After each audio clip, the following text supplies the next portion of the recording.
Hey gang, so I'm here at Norfolk, Virginia for their 42nd annual Harbor Fest. And this is day 2.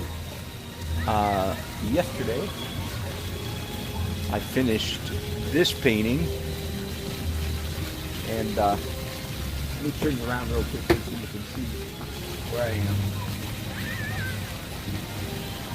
There's the view behind me that I painted yesterday.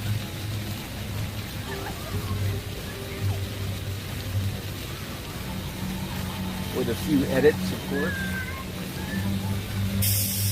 And now, today, I'm going to, over here, this is 3 feet wide and 7.5 feet tall. I'm going to try to do a painting of one of the tall ships that's here at the festival. Okay? Is that okay with you? And you know what? Here's one of my fun tools. Brush.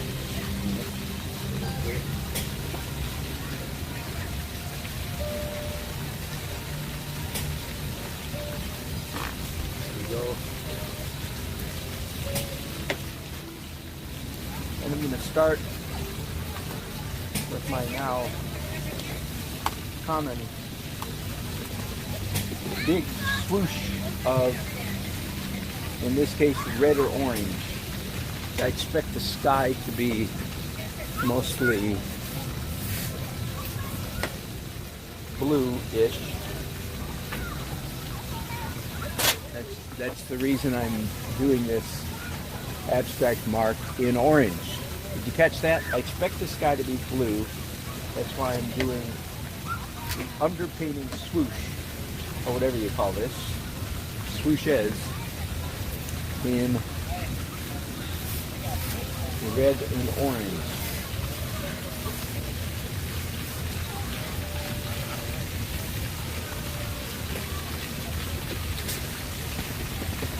Back to that brush probably in a minute. In the meantime, it's time for spraying stuff. Here we go. This should get some really nice runs going.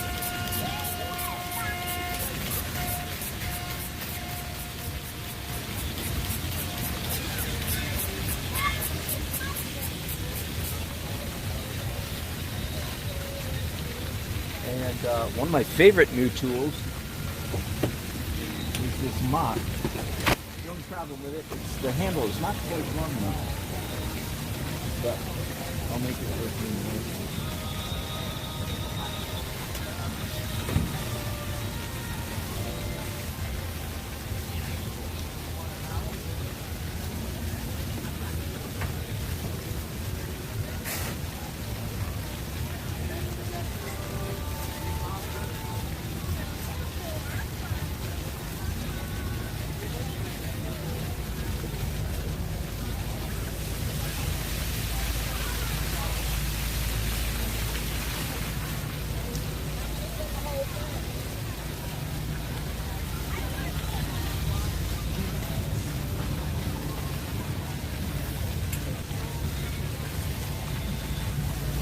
Evidently, I'm going to have an underpainting, a toned canvas.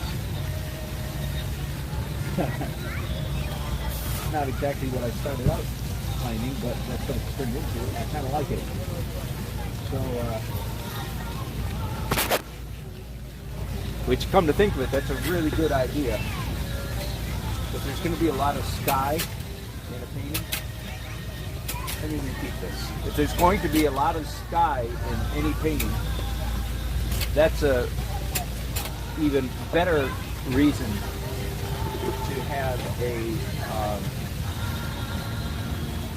to use a toned canvas. Not toned blue, of course, but toned yellow, orange, pink. I believe the Cape Cod School would have us do, if it's a blue sky, they'd have us doing a pink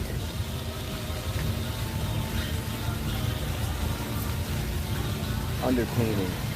But if it's traditional, more traditional toned canvas thinking, then it would be a vermilion or red, which is very close to what I have here. Of course, now I'm combining it. I want more energy in the underpainting than I had a minute ago. I don't want it all smooth. I want some marks in the underpainting. Now, if you haven't been with me very often, then you're deeply confused. The question is if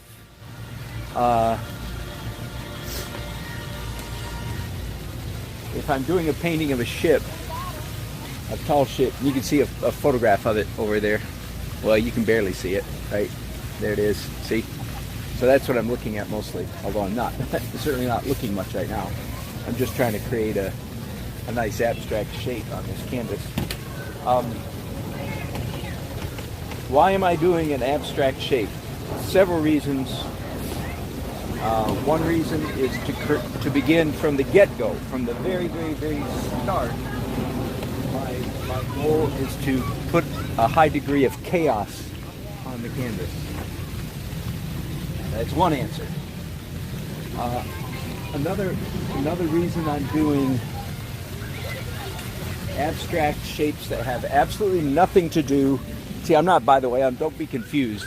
These are not reflective of like yard arms or something like that. No.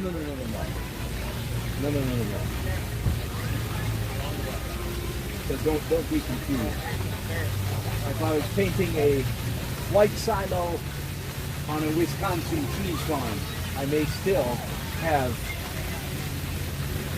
red and orange and yellow abstract marks like that. So the image, the marks that I'm making, the only relationship they have to the subject matter is that they don't reflect the subject matter. Does that make sense? Although in this case, I've got to admit that they are vaguely hinting at yard arms. So that's a mistake. Maybe I shouldn't have done them that way. Anyway, it's okay. Now, more spraying. Because I really want some drips. And I think in order to get drips, I'm going to have to add some more color to the top of this canvas. So bear with me for a minute. Let's do some purple up here. And of course, thank you I'm glad to be fascinating to you. Glad to be fascinating. Thank you.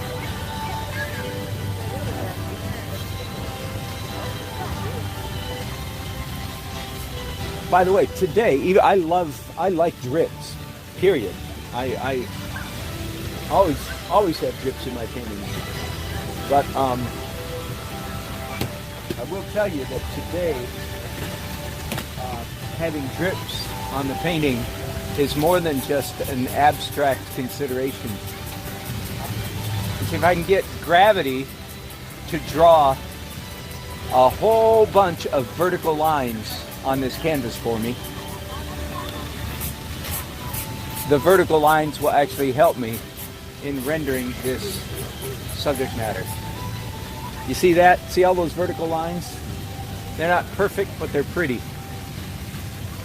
Of course, they'll be diminished somewhat in the course of the painting, of course.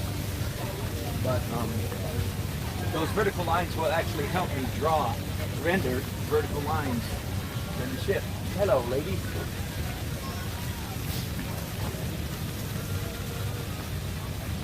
I'm either talking to myself or I'm talking to people on YouTube. I don't know. It's a good way to cover up schizophrenia. Yeah. On YouTube, yeah.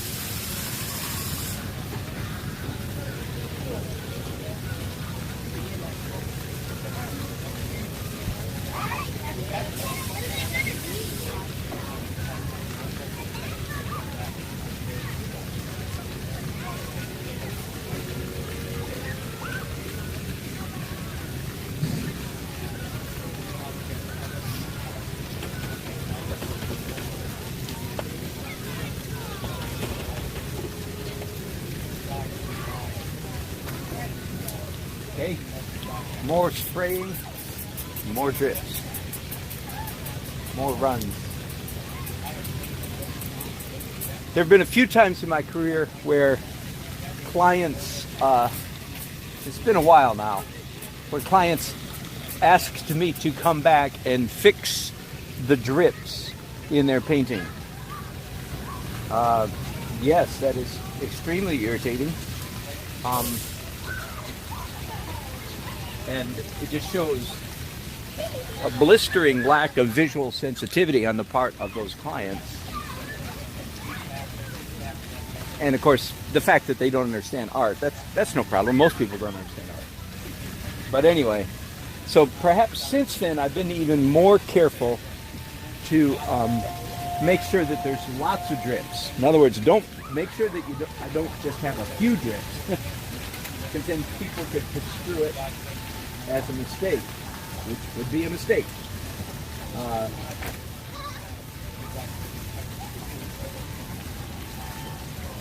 Ooh, that's nice.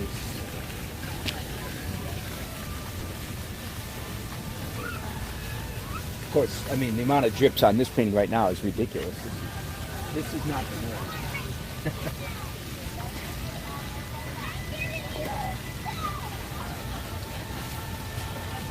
This is beyond paranormal.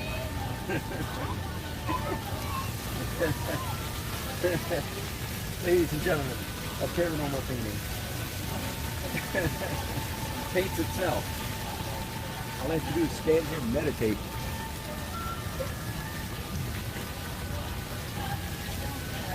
I don't know if you can see this or not, but I'm getting a really, really, really sweet effect here in the middle, where the wet acrylic is lifting off the earlier orange layer.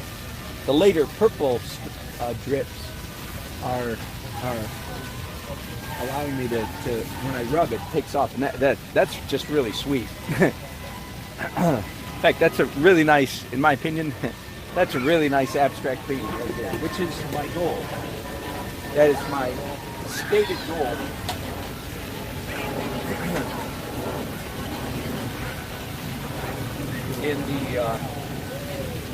In the underpainting stage. Well, I'm not underpainting in this initial stage, this initial splash of colors. One of my goals is, in fact, to create a nice abstract painting.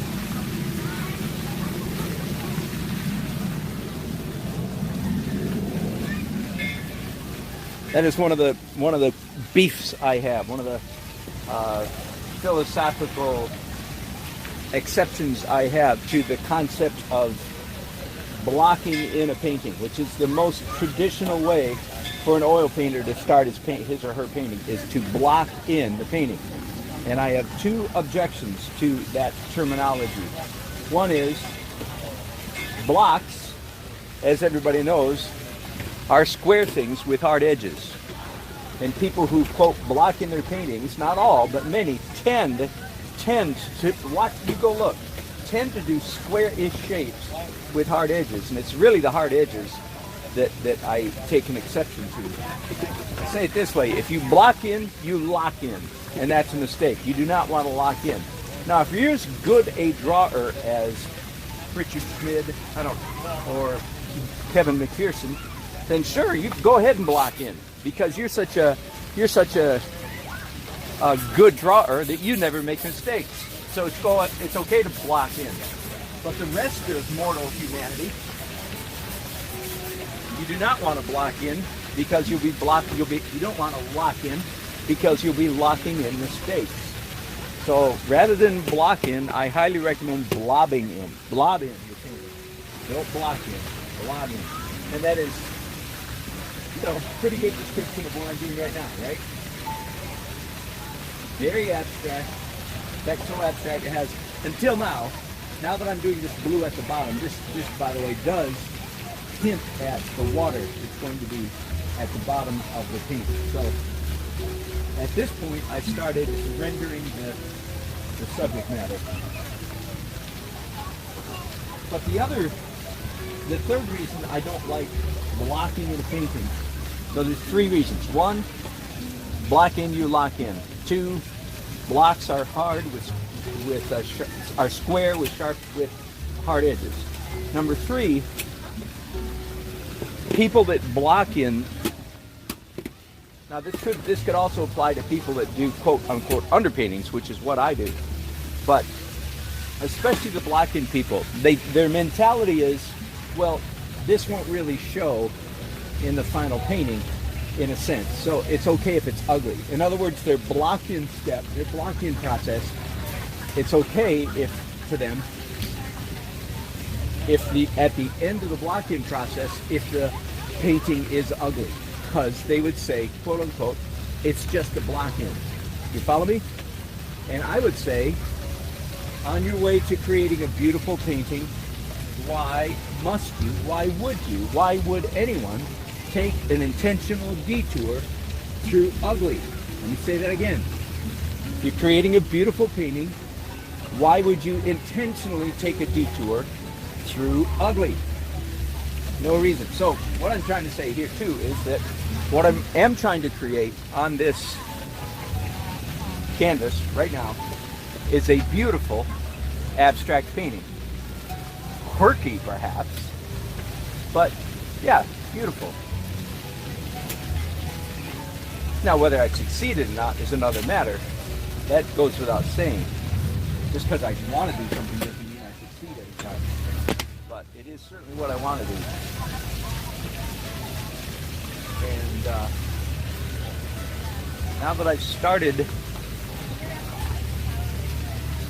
rendering things, so I am in the drawing stage now. Not so anybody would notice. And let me explain that to you. I'm in the drawing stage insofar as there's blue sky at the top and blue water at the bottom. To that extent, that's why I'm putting blue at the top and the bottom. So to that extent, I am drawing. Does that make sense?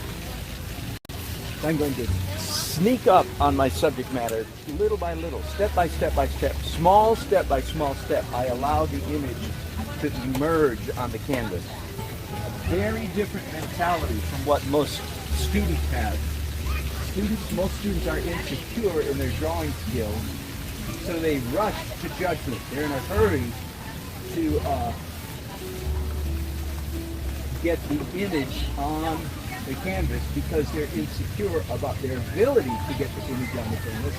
So the quicker they can get it down, the quicker they can take a sigh of relief. Does that make sense?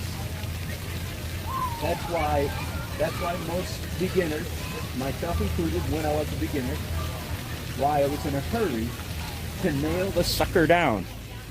Because I was a little bit worried about whether I could nail the sucker down. So now my mindset is no. You'll get it. Don't worry. In fact, you'll get it better if you don't try to do it all at once. But give yourself time to make changes.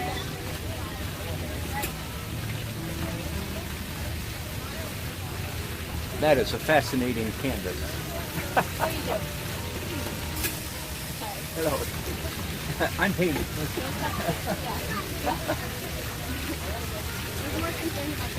Yeah. Oh.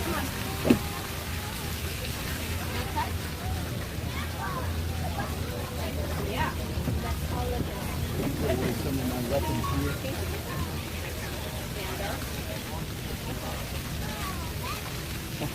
Ready?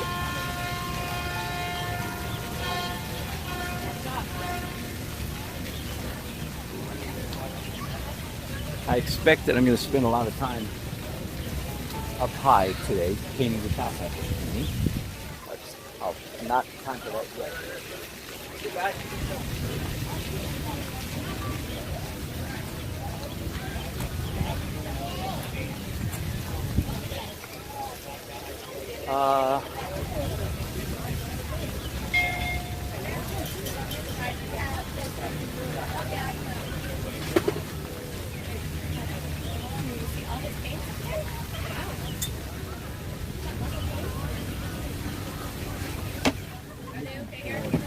yes.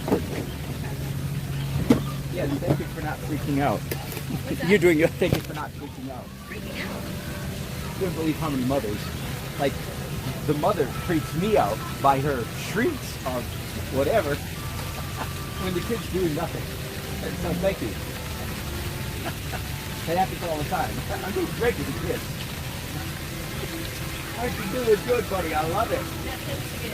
I love it.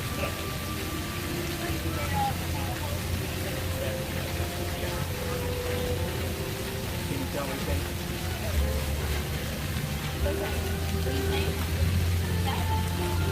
What's my name? Can he paint? No. This is just for me.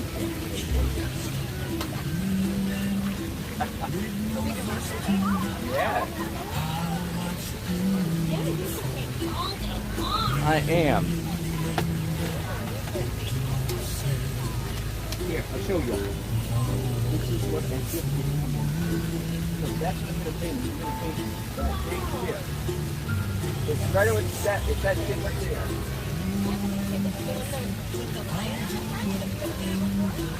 So that's what I'm going to paint over there. Cool, huh? Fun, kids. Okay.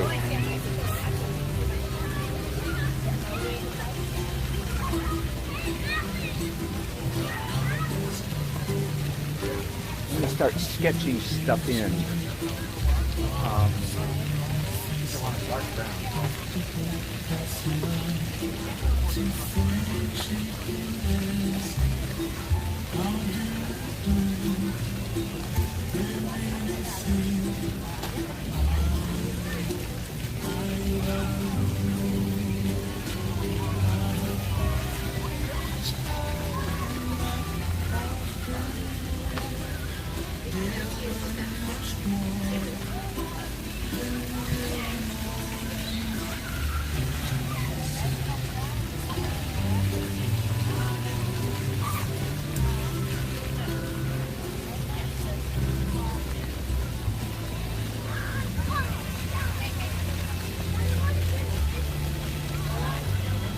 Everybody gonna see it for yourself. Make the color of follow.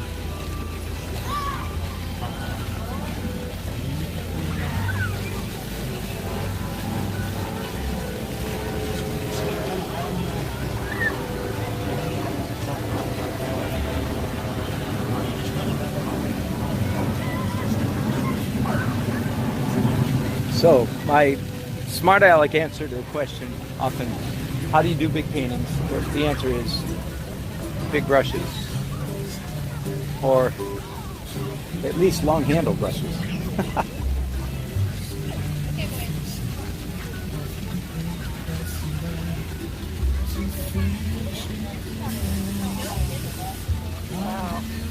Hello. Hi, how about your painting? Do you really? Gotta get to East Beach. Did you? What, last year or this I got year? this year. I got this year. I bought the one that was on auction. You got a bargain, I did you? did get a bargain. I was like, gee, I wish I could have one of your paintings. Wow. Well, cool. Yeah, I'm hanging in my living room. What is your name? Lauren Camps. Hi, Lauren. I'm Dan. Good to meet you. So we're officially friends because you have one of my paintings. So that's Yeah, I great. love it. Thank you. Good.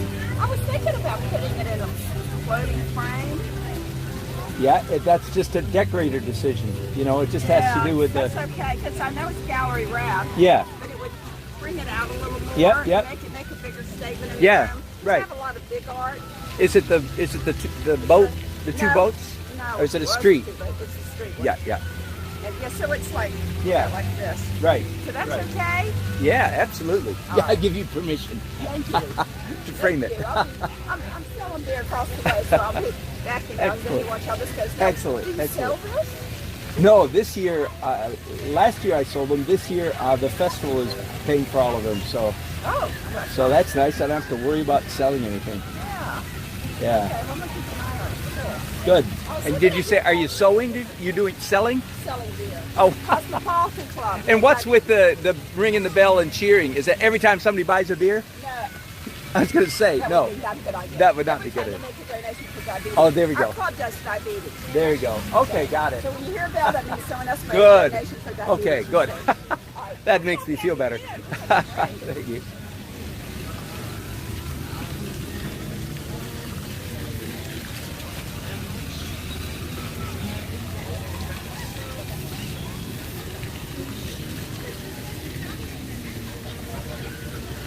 Now, after all my blustering and blowing about, blocking your lock-in, this requires a little. This is unusual for me.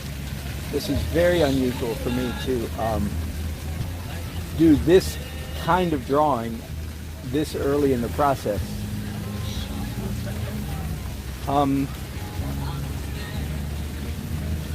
Boy, talk about locking in. I am definitely locking in here, aren't I? I think what's happening is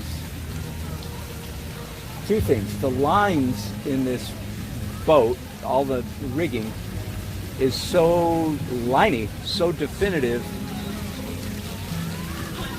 And the other thing is, I'm so far away from the canvas that I'm feeling pretty confident, very confident that all these lines are close enough. I mean, even if they were slightly off, nobody else will be able to tell. If you know what I mean. No one will walk up later in the day and say, "Hey, isn't that mast a little bit too far to the left or the right," or so on and so forth. No. It's plenty close enough. So I am, in fact, locking in. Very unusual. I think, again, two things. One is the subject matter that is so linear, and the fact that I'm drawing with this great big long brush and standing way back from the canvas. Those three things are making me. So I'm unlike what I usually say is, don't lock in. Really making an exception here today. And you could say, well, are you likely to regret that? The answer is no. Again, why not? Because, and again, it has to do with the distance I am from the canvas. I'm just able to gauge, I think, very accurately where all these lines go.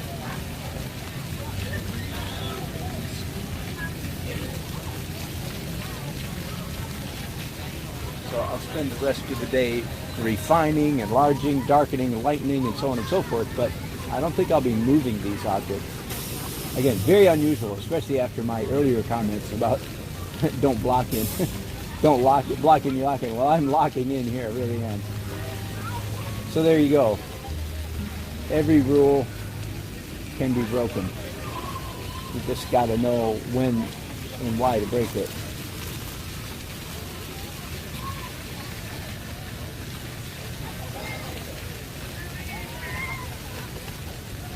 Kind of interesting. Very often people can't really tell what it is that I'm painting for quite a long time, late in the process. Today, people have been able to tell immediately, already. They could tell what it is I'm painting. Different. It's different.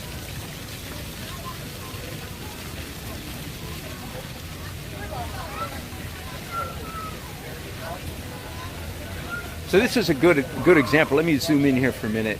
So all this energy, all this chaos, that's a good word for it. That's the word I use, of course, normally, all the time. It's chaos. All this chaos is going to serve me well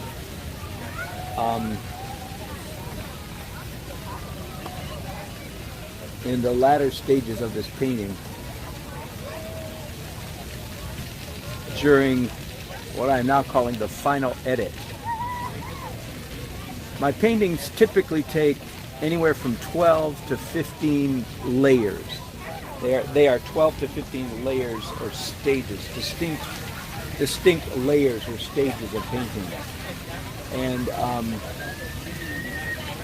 every single one of those layers I call underpainting, except for the very last one. Sometimes the the fuzz layer, which if you don't know what I'm talking about, that's all right. Stick around, you'll hear it, see it. The fuzz layer could be called not underpainting as well, because a lot of the fuzz remains visible in the final painting.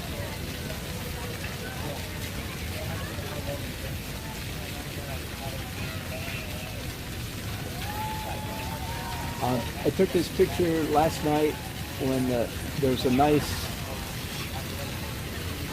yellow-orange sunset hitting this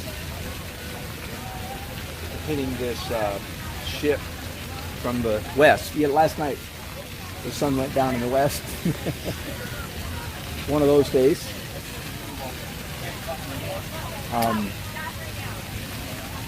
So these masts all have well, they're orangish color to begin with, but with the orange sunlight on, they all have this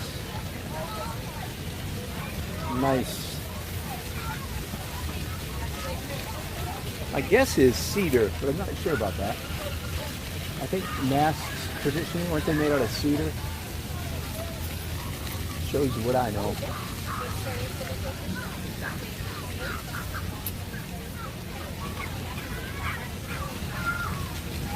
Okay.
I think that's the bottom of the boat.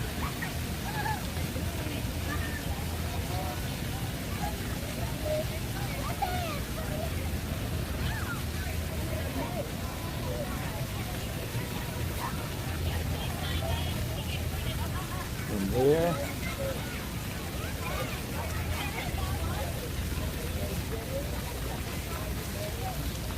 Down to there.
Good morning. How we doing this morning, sir? I'm doing great.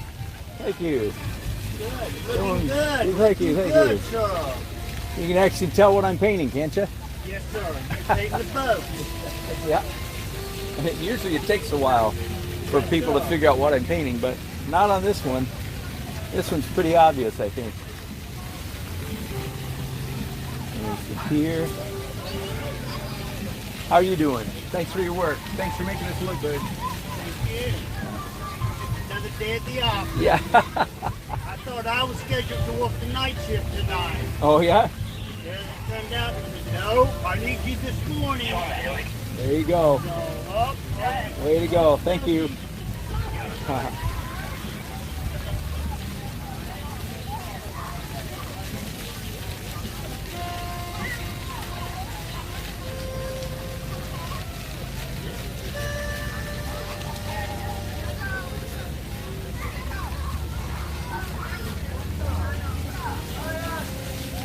There's the horizon finally, right there. Just in case you were wondering. And let's see if I can get it from over here. Okay. There, the boat.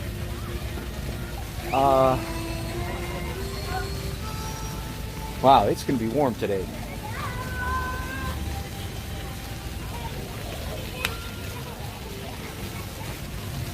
Fortunately, I have shade. And I actually have a fan blowing on me too. But it's going to be warm.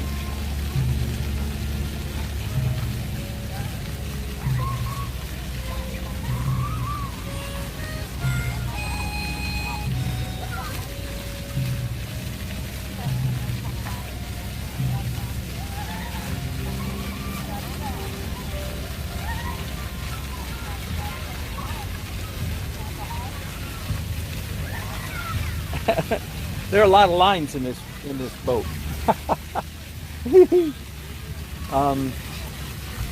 I am not going to try to render each and every single one accurately. I'm going to get all the big ones.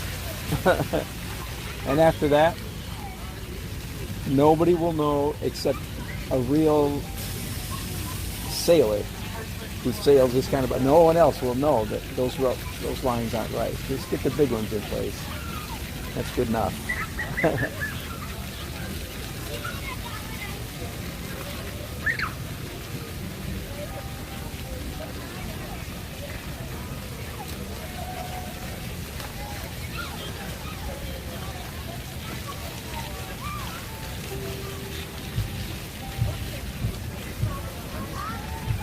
No, this is not the first time I've painted a tall ship. I mean, seriously painted. I've done lots of sketches and drawings over the years, but this is the third major painting of a tall ship I've done, just for what it's worth.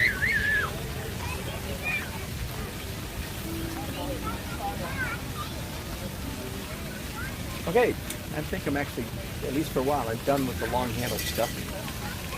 Everything else can be taken care of.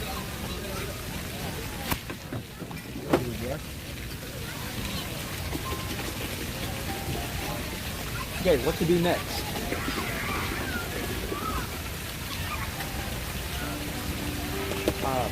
The mast, the base of the boat on a big dark blob.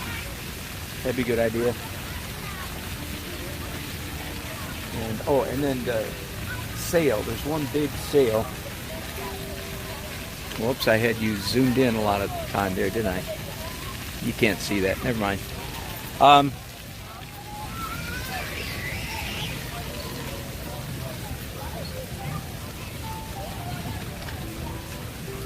I'm going to take a little break. I'll be back in a few minutes. Thanks, guys.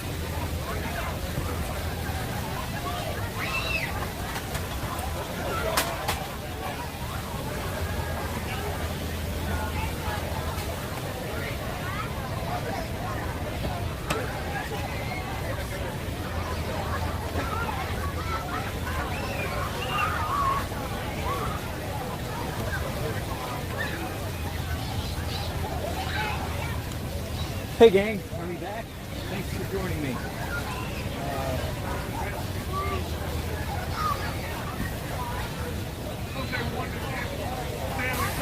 We're doing a lot of drawing here. Some changing my mind here and there.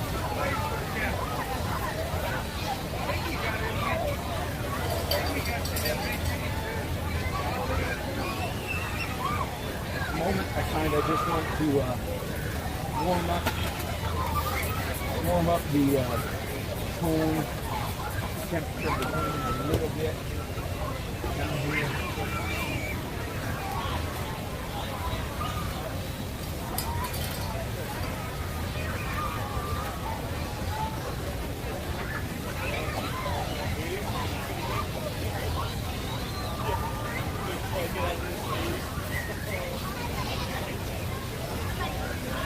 Also up there, I believe.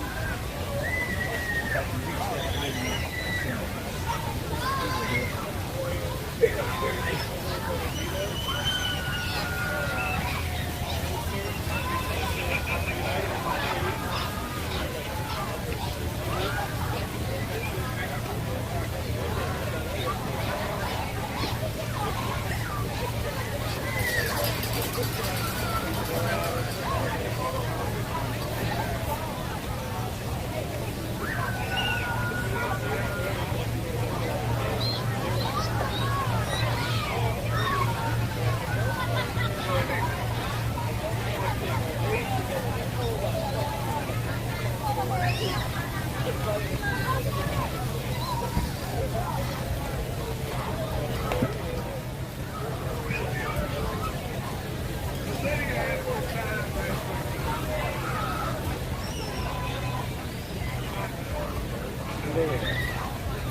better.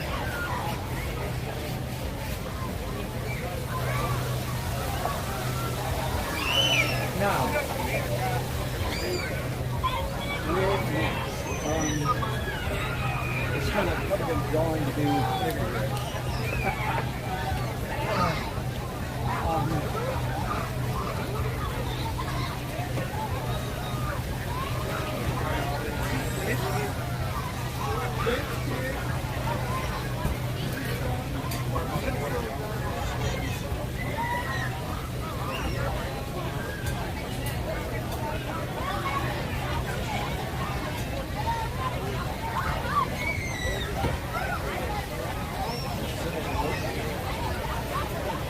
Very bottom. I'm going to add some shadow, some purple violet. Oh, that's a little too violet.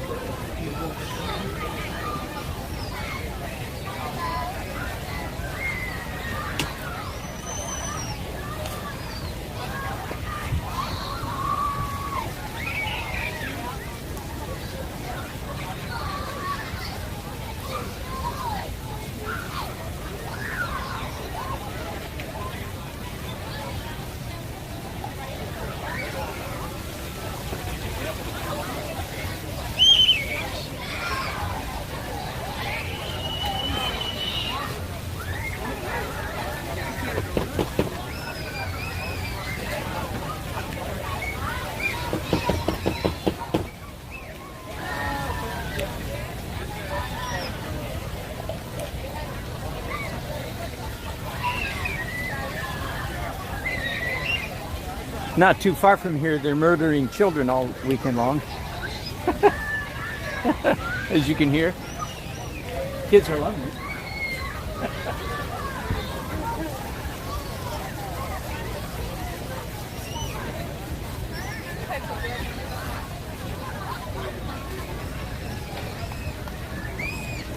Okay. I'm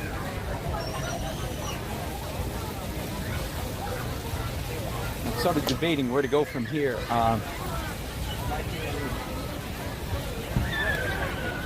could go straight to oil from here, but no, the canvas is too dark at the moment. So I need to add more light, and frankly, I need more drawing, more definition down here also. So I'm debating whether to go in there again with, as I did a little while ago, with opaque acrylic colors, or perhaps just launch into that with white acrylic. I don't know, but I'm going to have to give it some thought, so I'm going to turn you guys off. Sorry for the short episode. I can't broadcast much of the day because bands are playing and they're very loud and it's copyrighted music. So I'm able to broadcast in between bands. But I'm trying to decide right now what to do. I'm leaning toward white, actually, translucent white. Okay. Hey gang, so I did glaze, cool, warm, cool, more or less. Well, first I did white acrylics, and then glazes on top of that. And then I just spent quite a bit of time drawing, mostly a purple. You can see purplish outline. And I'm all the way down to the last layer, last phase, and it's going to be a doozy this time. I'm going to be doing this for the next 5.5 hours. Trying not to go crazy. Doing the final edit or light opaque highlights. I'm going to start this time right here along the horizon in the sky.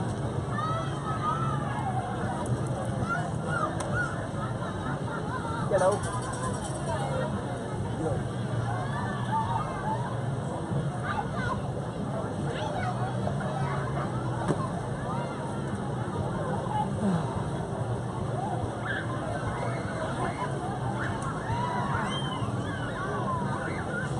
Probably should have got my palette already before I turned my camera on, but anyway,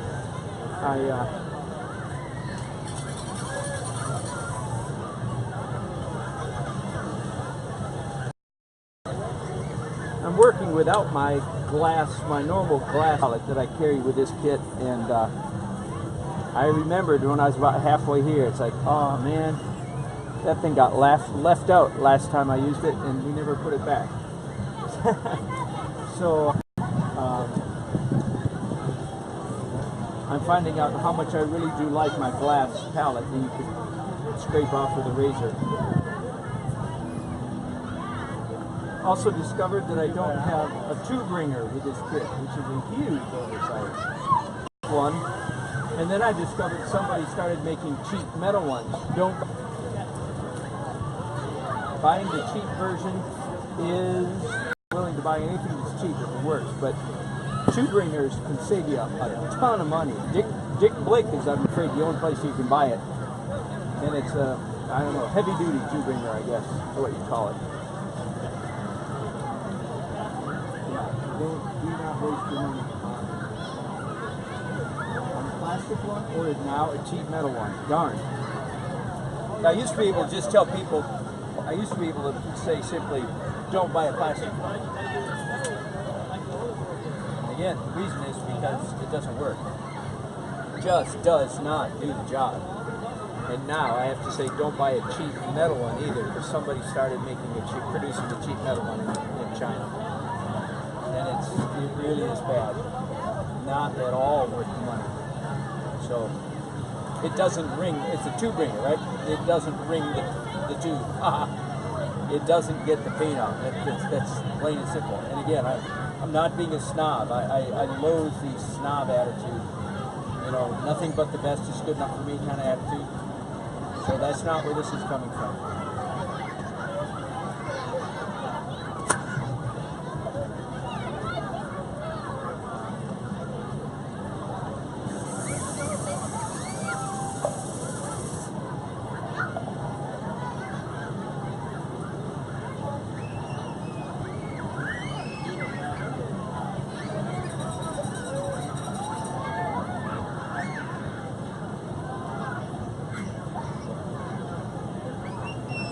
One thing that this painting does have going for it at the moment, it has a lot of visual interest, especially with regard to all the lines, the ropes, the cables, whatever those things are. I think they're called lines, be that as it may, all the ropes hanging through the sky. That's what I call, in this scene, is a highly repetitive motif, okay? An object or a shape that is repeated over and over and over again. That is an understatement with this subject matter.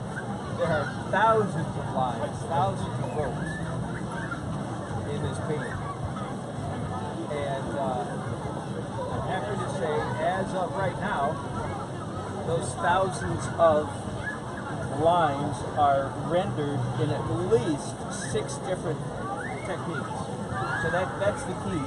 The principle is whenever you have a highly frequently repeated object or motif, like spindles, pickets in a fence, shingles on a roof, bricks on a wall, anything like that. Of course, many of those things you don't bother rendering at all, but when you do, if it's a close-up, if it's something that's repeated over and over and over, you are careful to come up with several different methods for rendering those images. Got it? And I won't even give you a rundown. There's at least 6 different methods.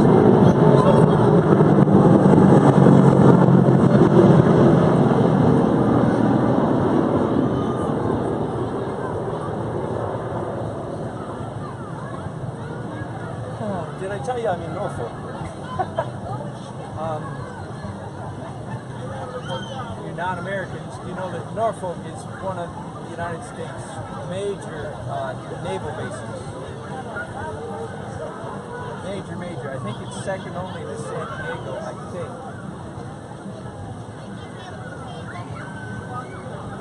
And there are huge, right within eyesight of you here.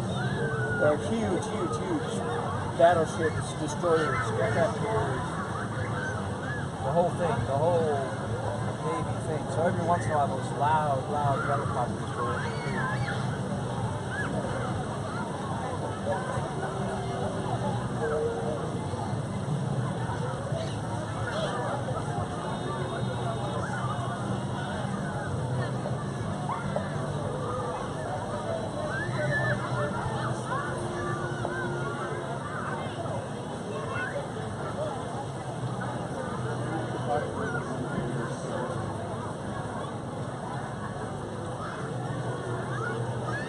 So of course, one of the major techniques I'm going to be using for rendering the lines is what you see me doing here, which is negative painting around the lines. Negative means you don't paint the object, you paint behind or around the object.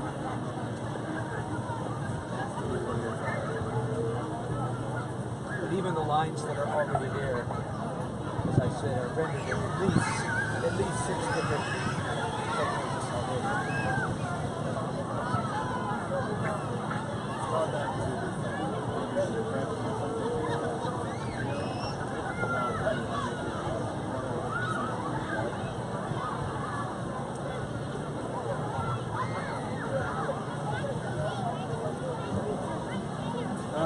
So sweet.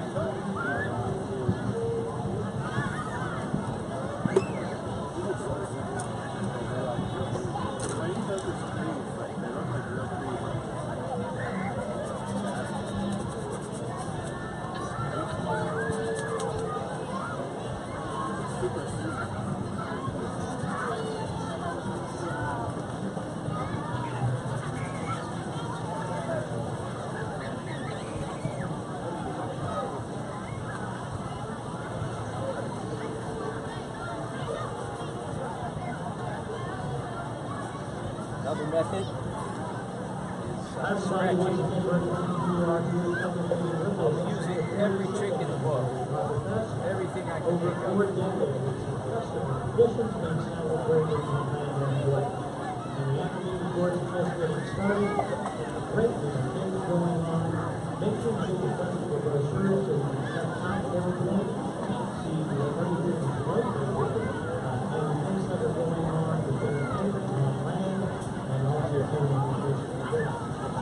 This year's festival is presenting over 100 hours of live entertainment, featuring dancing, music, and local artists. So be sure to check your Hockeyfest programming and the performance schedule as you don't want to miss your favorite performance. Right now on the main stage, we're reminding the Stuart Ferry League. That's just the stage at 3:15, and there's time to report back to the regular credit team. We'd like to celebrate the 42nd annual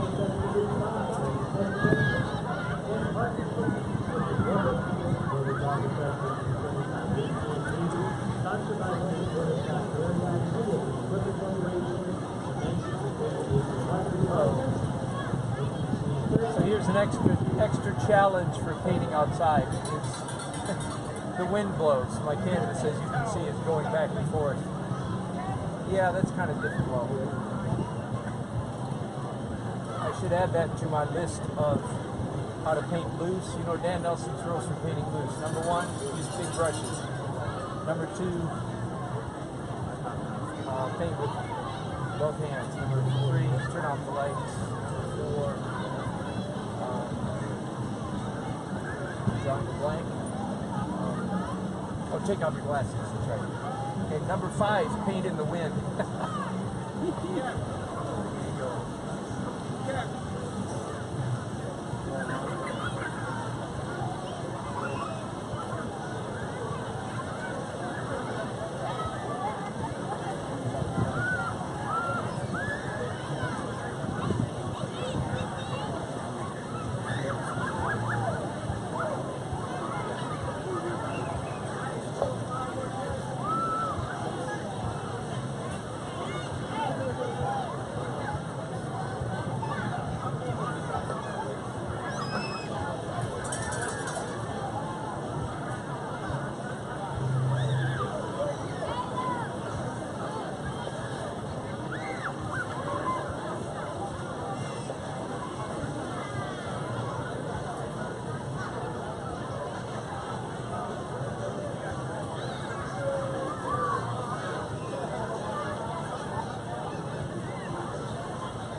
These paintings are, the festival organizers are buying these paintings. Well, but I would have to say So I just have to deliver them to them.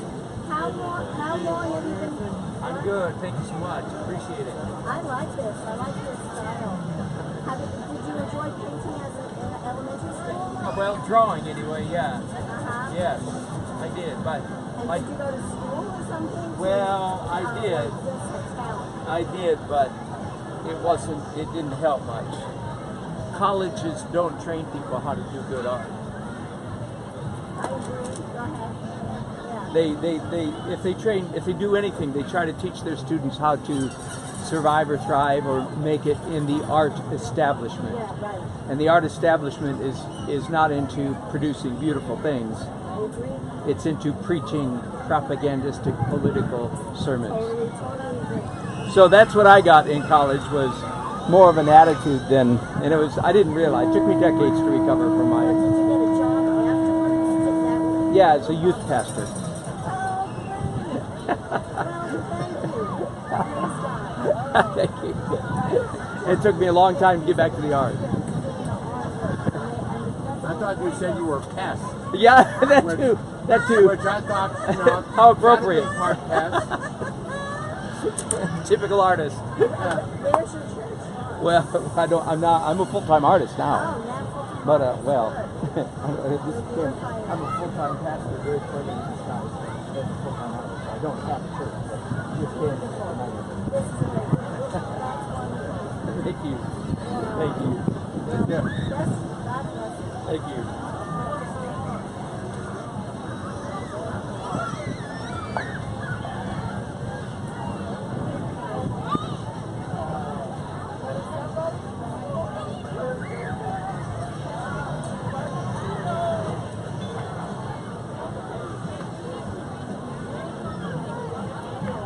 So my plan is, we'll see. I just got a frisbee drifting through into my.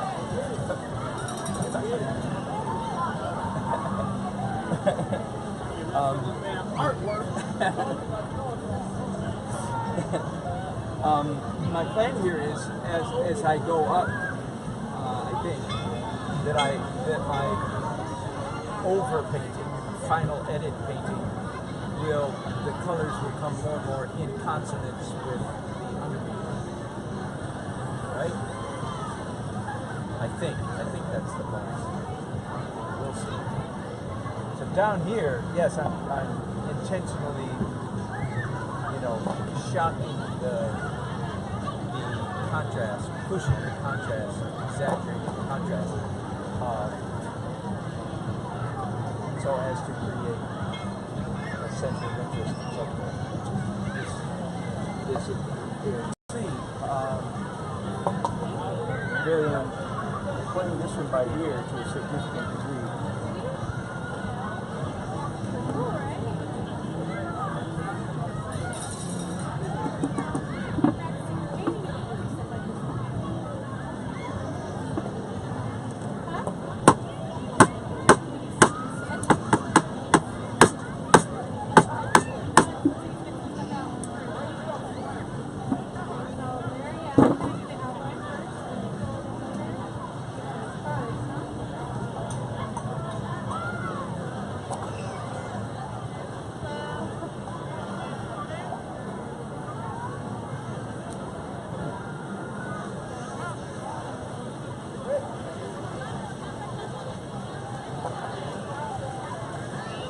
Take advantage of it. The band is not playing, the wind is not blowing, so let's get going.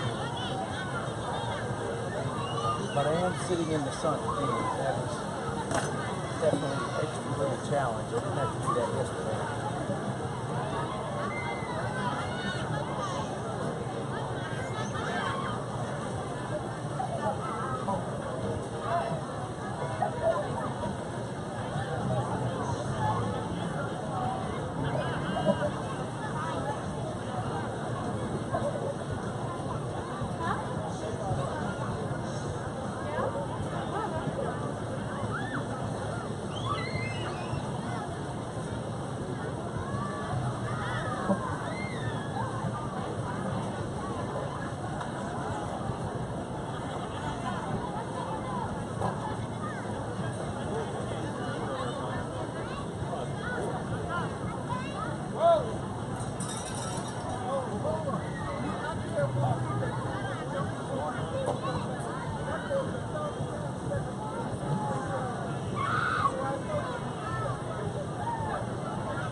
Hello. You have enough ice and everything? I do. You just reminded me that I need to take another drink. I have to remind myself to drink enough. I'm good. Thank you. This is coming out amazing too.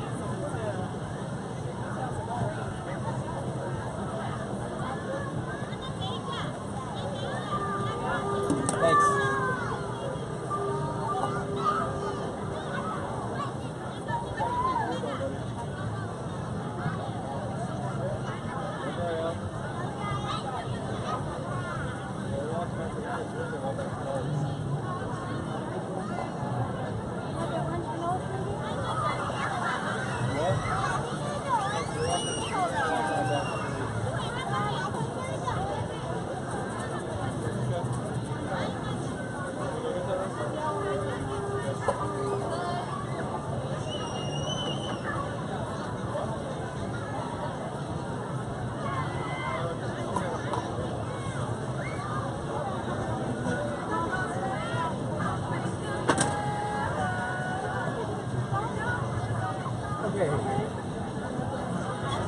start modifying the color a little bit higher into the sky. Tone it down a little bit.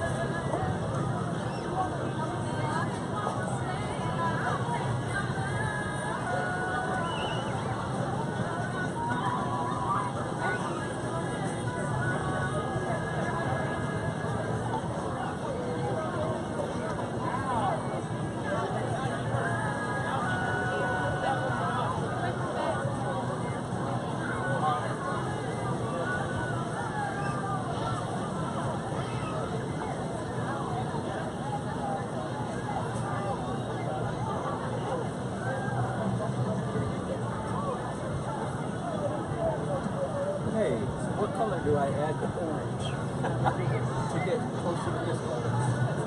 Hello?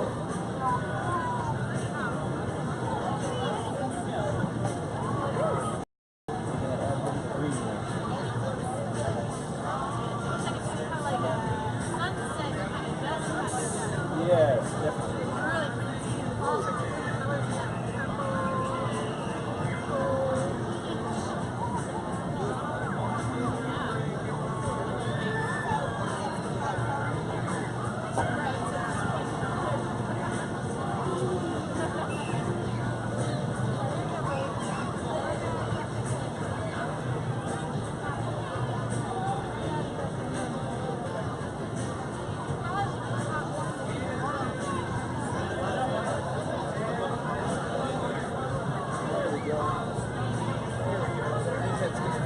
Getting interesting now. How about you can see that? Just a subtle shift in color from this orange to whatever this is. It's actually literally tan, dull tan color.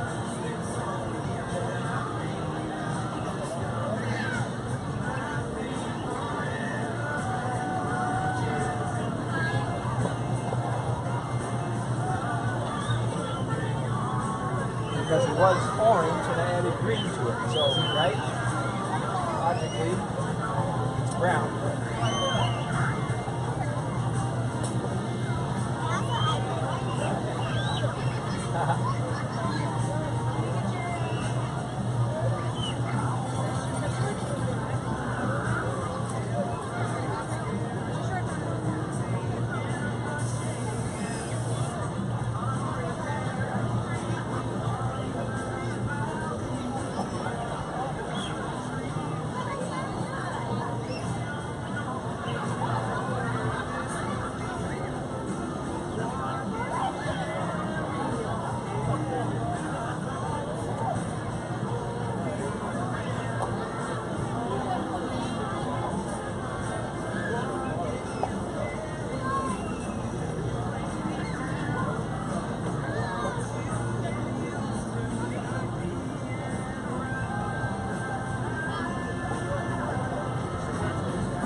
So you can hear me all right, I hope. This particular painting, in which I'm painting the sky, I'm doing a ton of negative, going to continue to do a lot of negative painting, painting the sky behind the boat, behind the rigging. It's a real obvious example and simple example of a principle that I talk about a lot. The principle is, in the underpainting stages, you want to create sufficient chaos, a lot of chaos, so that in the overpainting stages you have plenty to respond to. So in this case, where I'm painting ropes, I'm painting lines, I'm painting rigging by not painting rigging, right? That makes sense? I'm negative painting. I'm painting what isn't the rope, and the gaps in between my brush strokes are the ropes, right? You with me so far? Okay, so this is a great example, a real just overly simple example of the chaos principle. How do I decide where to put the ropes?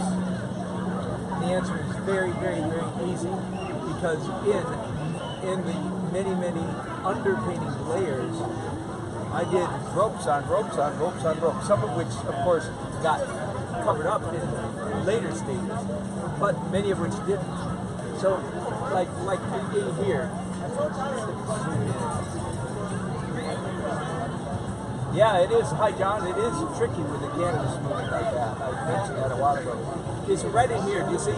There's a hint of a rope there, and there.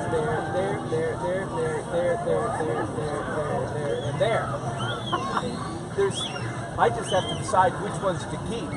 But again, this is final edit is a lot easier than, it's because I have so many options in front of me. I don't have to scratch my head for a long time deciding where to put a rope. There's already actually more ropes already indicated than I need. So I just pick the ones that I think look best, and then I, so to speak, negative paint those ropes. And if that was empty space in between those, in that area, that would be quite a challenge, because I would be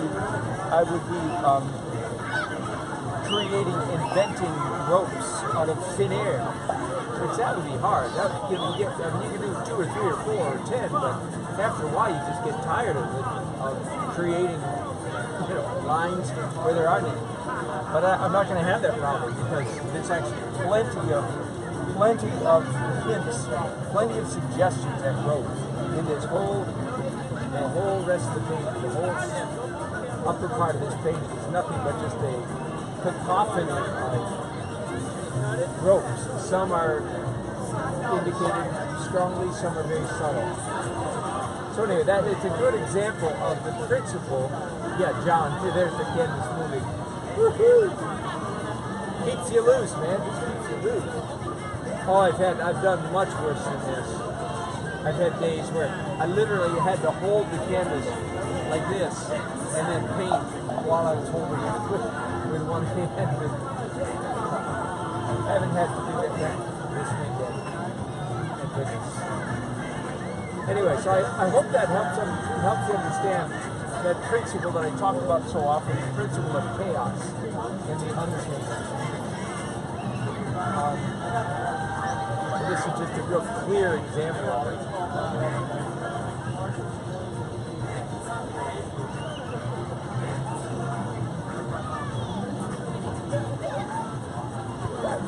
Now, one thing, because of the complexity, there's so much,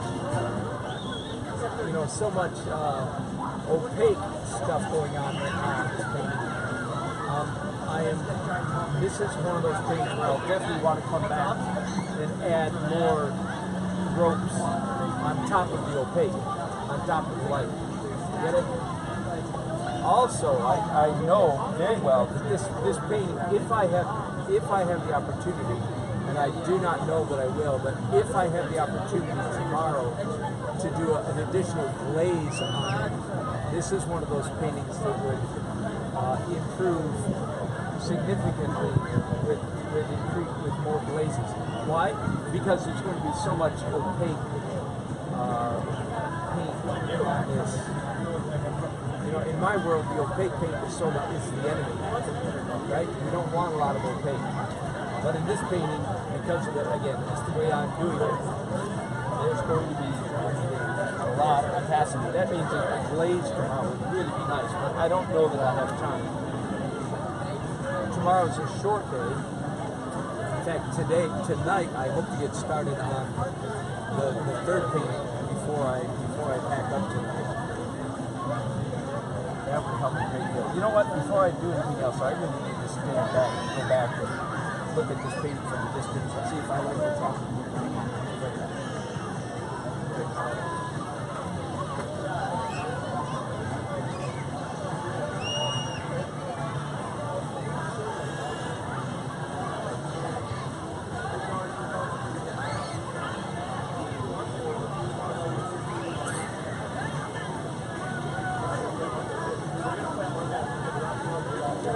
Yeah, I think I like it all right, but I need to get another drink of water.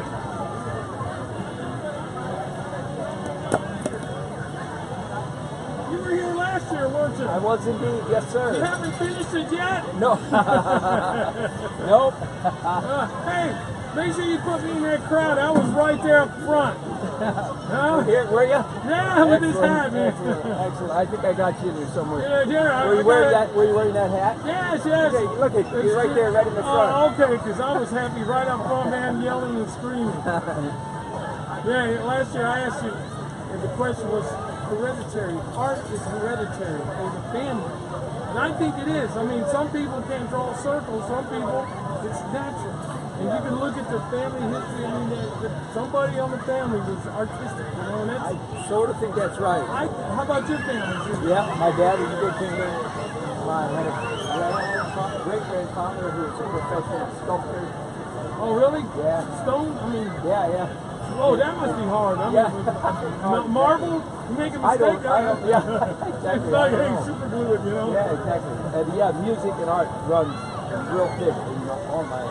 I mean, that's... I think you're right. And some people like saying, "Oh, anybody can draw." Well, but not everybody can do accounting. You know what I mean? I can add and subtract, but it drives me nuts. I mean, some people can't be a brain surgeon because you got to remember words this long. I mean, you know, this is So I do think art, you know, it's just amazing that, you know, some people can do that hand-eye coordination.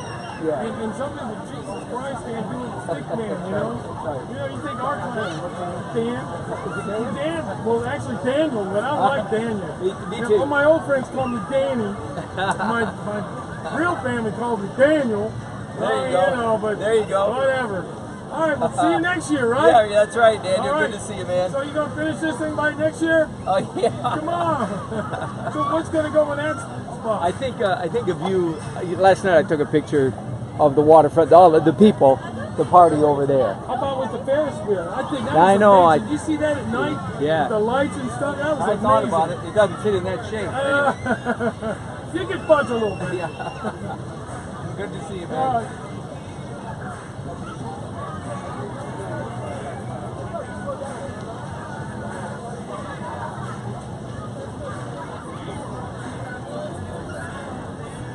Yeah, so I stood back, went back 30 paces and looked at it. I think I'm fairly happy with where it's going, so I will continue.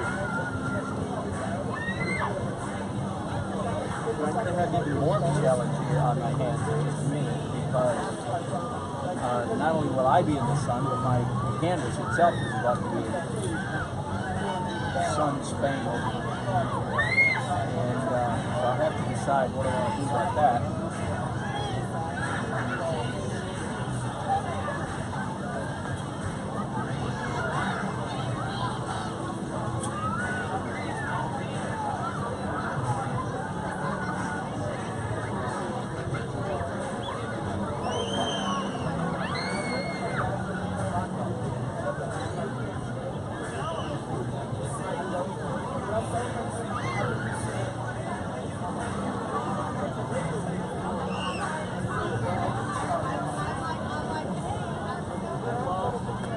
Thank you. Did you get the sun shine the other way? Go the other way for me for a while.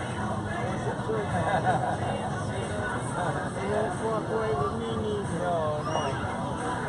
It's about to get challenging over here.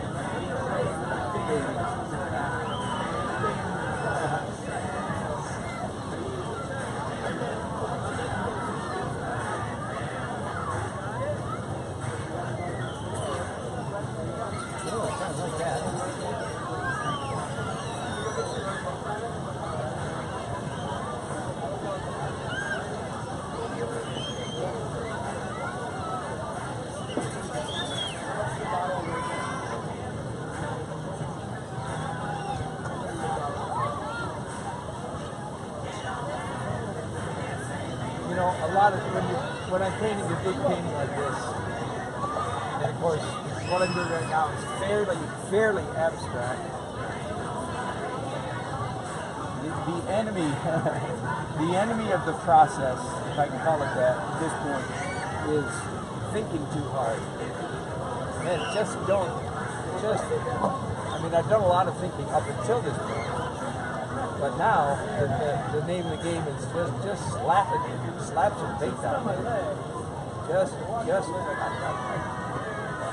Because it would be real easy to just get paralyzed by indecision here, just bogged down. I like those scratches.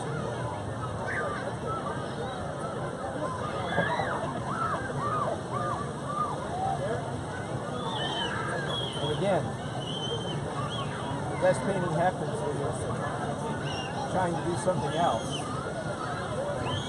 So happy little accidents are often the very best thing that's happening. So if you paint with too much control, you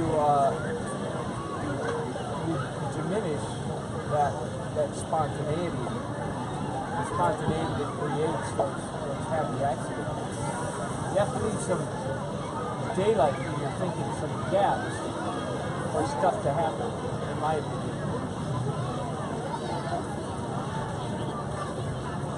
Time out to clean my hands somehow. I got purple paint all over me. There's one thing about oil paint, man. Once it starts spreading, it's like the plague, man. You can't stop it. It goes everywhere. It's like sand at the beach, you know. It goes everywhere. That's a good analogy right there.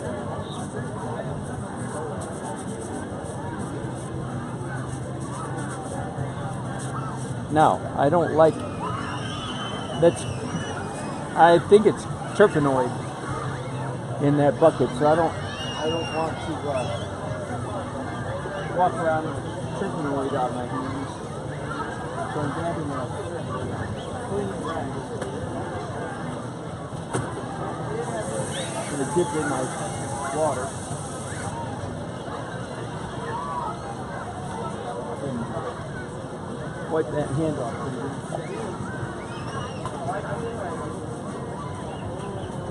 Oh, and by the way, yes, it turns out on this palette here, I do have some cadmium reds. And what I just showed you, what I just did right there is the worst thing to do. You can't hear me, can you? Sorry.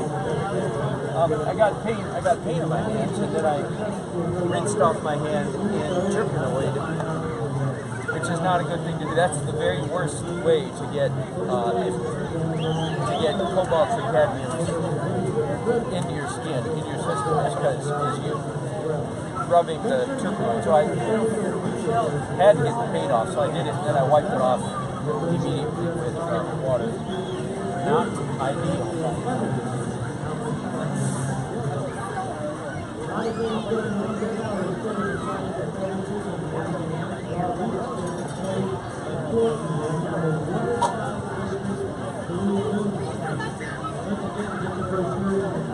It's a big American flag, as you can see,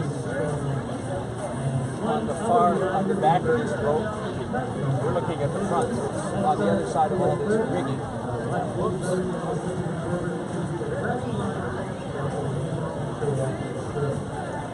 We're glad to hear that it's a great day. Thank you for doing great stuff. Produced by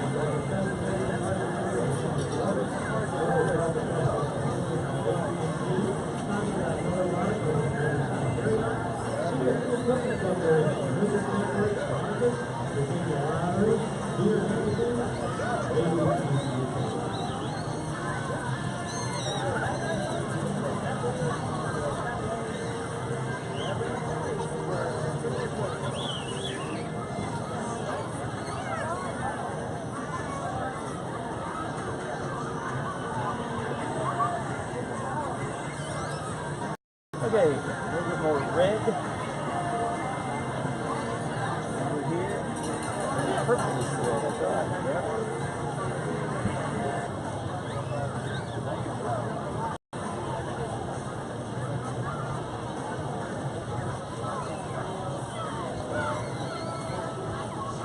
Nope. Hey, sweetie.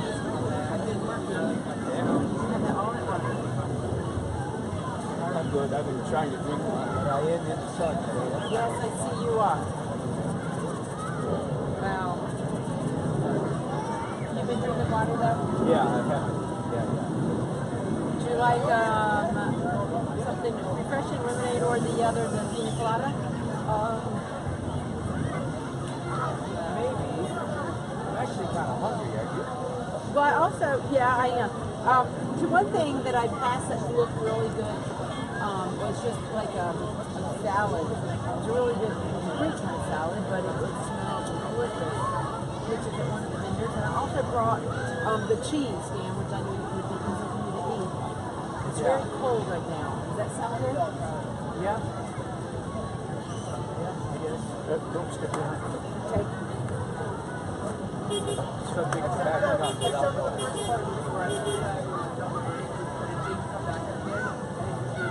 You got crackers, so I don't like cheese. Oh, yeah, I don't do cheese.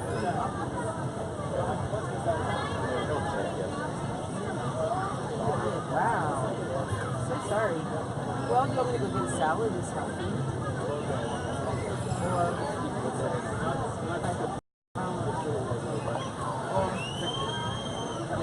Something else. What sounds good? Yeah, protein, I think. Yeah. This place beside us is, I couldn't tell if they were telling me.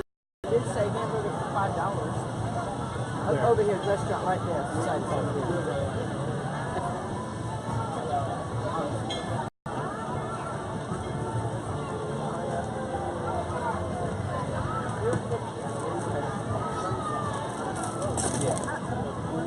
Yeah, actually, did you? Yeah. Yes, He lives across the street from me. Ah, Yes. You was here last year? I did. Frame it? Well, stretch it? it'll be, they'll stretch 3 separate paintings. The festival's paying for this, so they're buying it from me. And Yeah. they'll hang it somewhere, we hope? Yeah. maybe in their offices, but Beautiful. Great work. thank you. I'm sure you do. I'm sure you do. I'm the one with your mouth wide open. Basically, doesn't like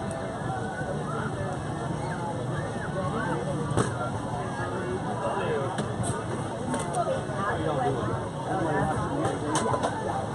Maybe not.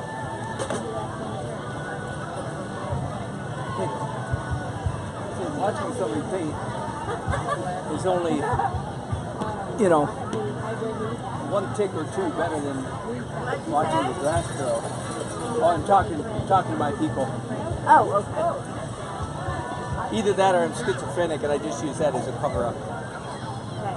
I talk to myself all the time. I'm the best person to talk to. Yeah.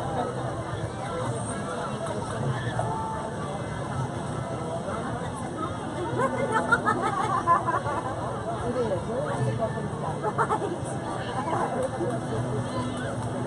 Very well done. Now, you use acrylic or oil? Both. Oil underneath, acrylic acrylic underneath and oil on top. On top? And then also, like fundraisers, corporations,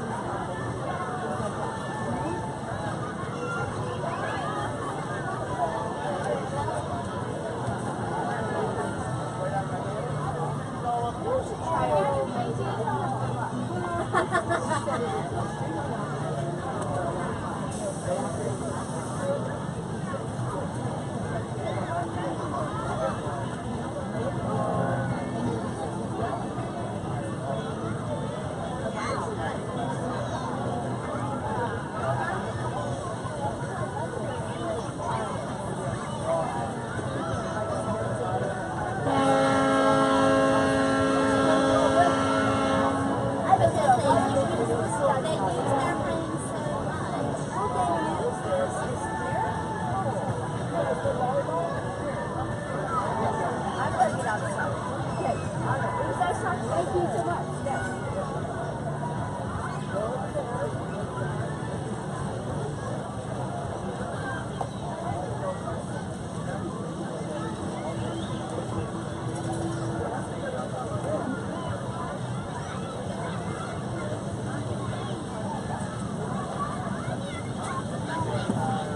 Oh, that's crazy. I just dipped my brush in phthalo blue, thinking it was Viridian green.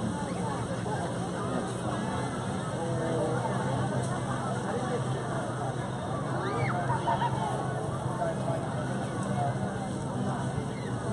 You okay? Oh, just want something? Yeah, ice water now. Filled.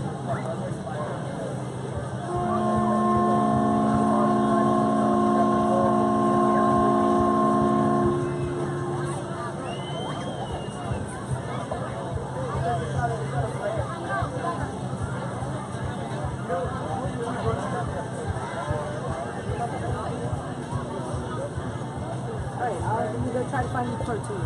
And you want any like pina colada or lemonade with it? Yeah, maybe. Yeah. Okay, we got a very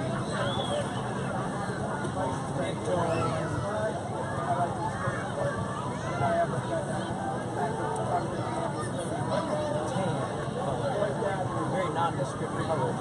Hey, you can't hear me probably, can you? Let's try this. I hope you can hear me now. And this sunset gives me a good excuse to talk about the anatomy of sunsets. I like to sometimes ask artists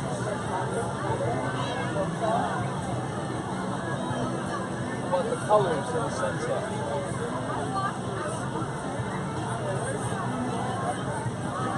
I'll spare you the details right now at the moment and just tell you that one of the predominant colors in any good sunset is brown. Bet you didn't expect that, did you? See, the thing is, when I say brown, I'm talking as if you took a photograph of this spectacular sunset and then you did a isolated, like on your computer or something, you isolated just a tiny little pixel or a tiny area of the sunset and analyzed it, blew it up, say, you would discover that in fact that pixel is brown. Now the reason much of the sun, of a good sunset, considerable percentage of a good sunset is brown, and that's what I'm painting with right now. Brown. And I can't describe it very well here without a diagram. But basically, hang on a minute. Basically, you probably know this, that the colors of a sunset are essentially the colors of a prism. Not a prison, a prism. It's a rainbow. The colors of the sky in the sunset are a rainbow laying on its side, right? Straight overhead is indigo or ultramarine blue.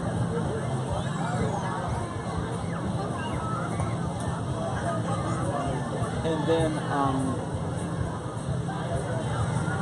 as you proceed down toward the horizon, the ultramarine blue is following the colors of a prism here. Ultramarine blue gives way to a phthalo blue, right? The phthalo blue gives way to green. Green gives way to yellow. Yellow gives way to orange. Orange gives way to red, and red gives way to the horizon. Okay, that's it. In theory, those are the colors of a rainbow. Those are the colors of a sunset. It's a rainbow tipped over on its side, right? Roy G. Biv. That's Roy G. Biv.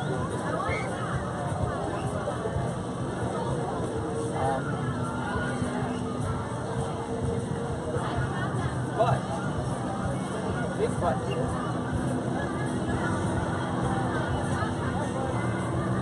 that's the color of the bare naked sky. If it didn't have any, moisture or dirt in it, that's what color the rainbow would be. But of course, the sky is chock full of all kinds of particulates.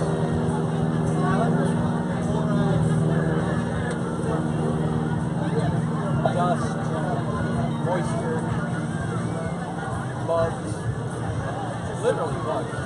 That's another story.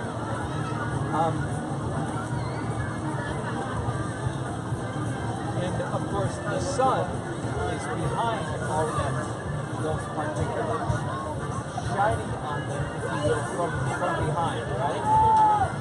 So if the sun is in the orange belt of the rainbow, then the sunlight will be orange. And when you shine an orange light on a bunch of dust, what color do you see? Are you with me? If you shine an orange sun on a bunch of dust in the air, what color does the dust become? Exactly, orange, right? Of course. But it's not opaque, it's very translucent, not transparent, translucent. So now, if you have the orange belt, like here, the orange portion of the rainbow, of the sunset, is orange. I'm sorry, let me back up. Let's say you've got the green portion, which is up here. The green portion of the sunset. If there were no dust in the air, it would look green. And sometimes you do see a sunset with green. That means the air is very clear.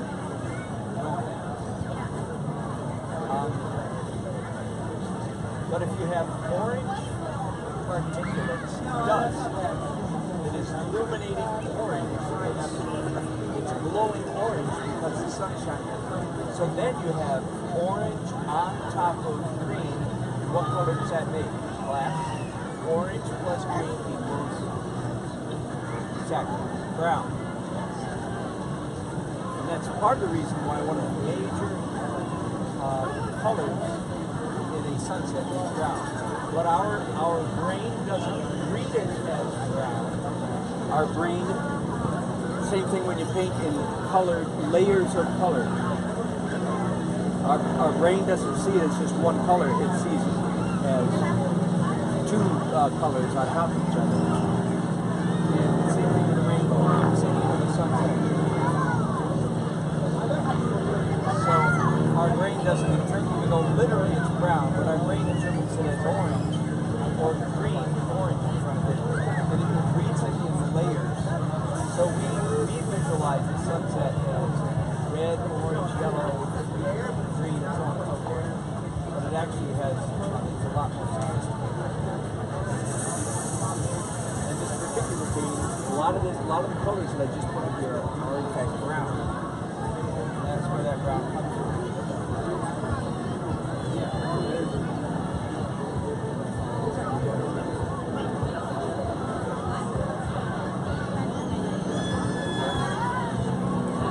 So I am having a lot of fun up here. The fun part is allowing much of the underpainting to show through. So I've got multiple layers of color in operation. And that's a pleasant effect.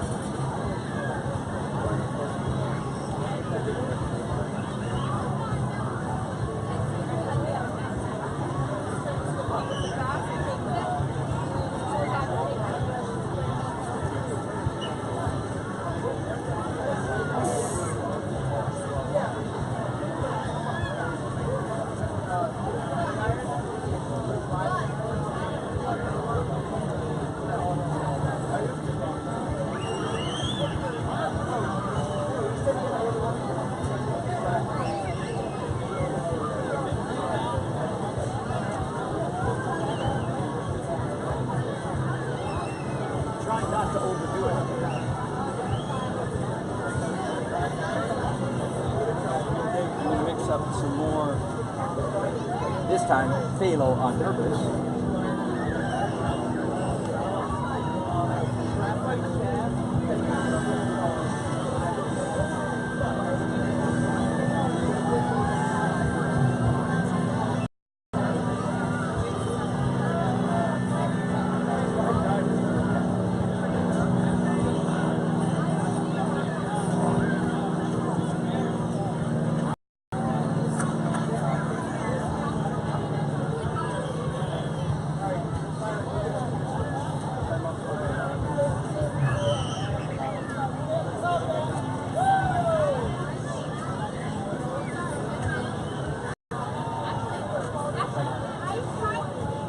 I think I should just paint the top this week, not the bottom. Maybe with some of those.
Is the hamburger okay? For $5 is worth it? Okay. Would you like some water? Yeah. It's all right.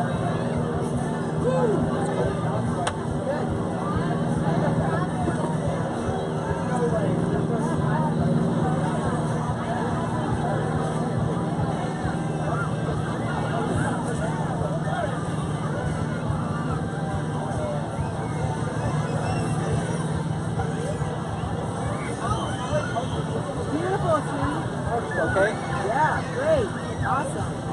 Love it. Amazing. Amazing. It's amazing.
Let me take your trash.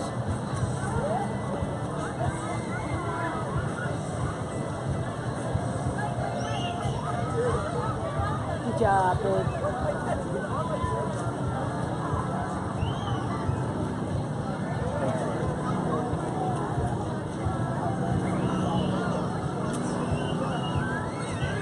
I'm gonna go get a little salad and be back, okay? And lemonade. With refill. Thanks. Okay.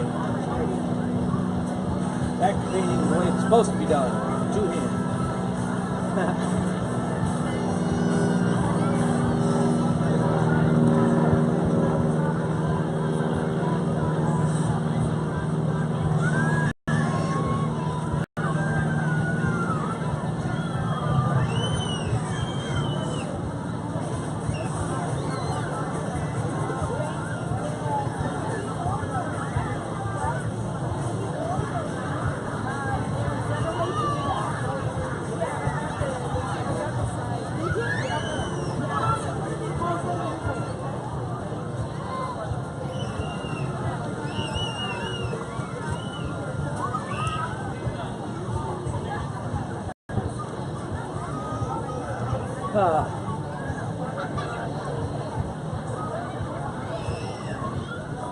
Mixing colors. If you're a beginner, you might think you're the only one that doesn't get it right.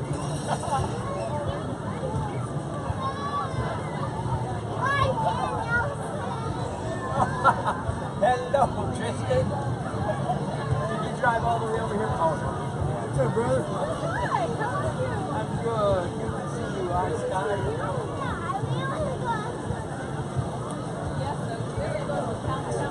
Our tent didn't fall down yet. Nice. You tell your mom about our tent? Yeah, it sounded like quite the adventure. It was. Wow. Good to see you guys.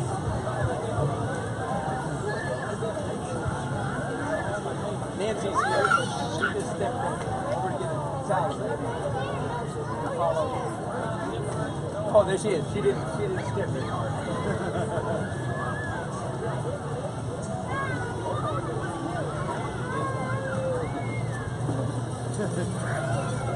Wow. You don't want to stand in the sun too long today, do you?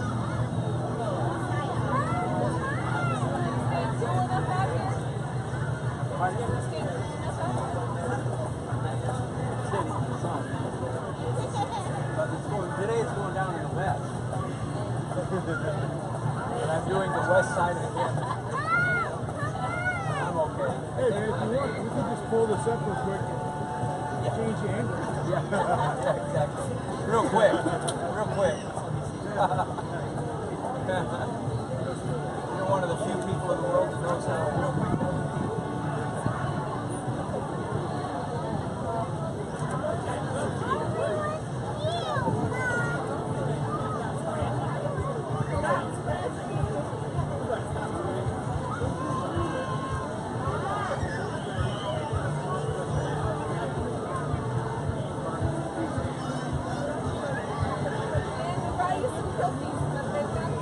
Are you serious?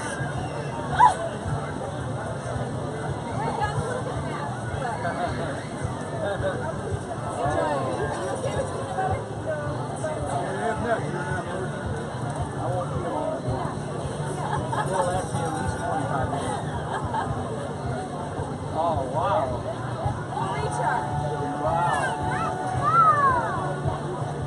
So I woke up this morning with a headache. And I realized there's a dehydration headache.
So I did a tall shift like this many years ago, and I realized that painting a tall shift is really just an excuse to paint sky. Little bits of sky broken up by little lines. Indeed, that is what I'm doing today again. Little bits of sky.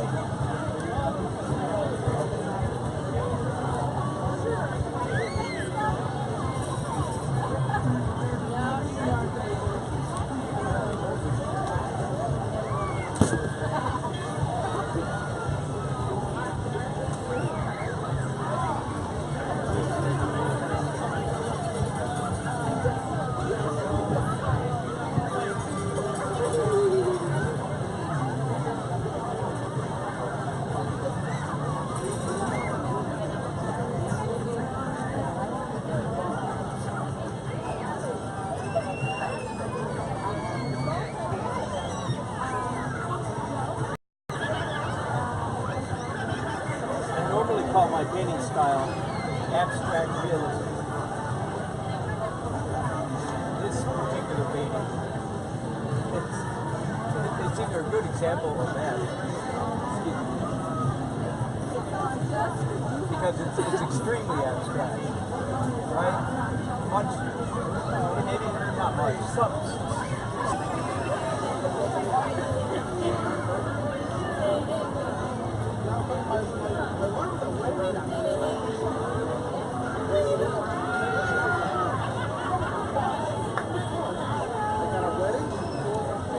Hey gang, so I've had a full day of drawing and painting, and thankfully it's getting cooler finally a little bit. And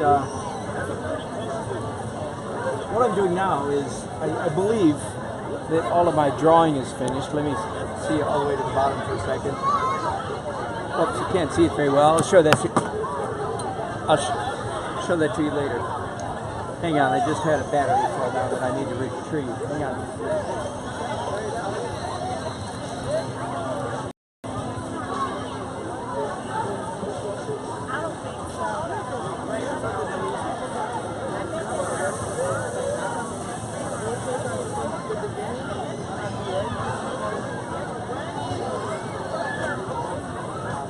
Okay.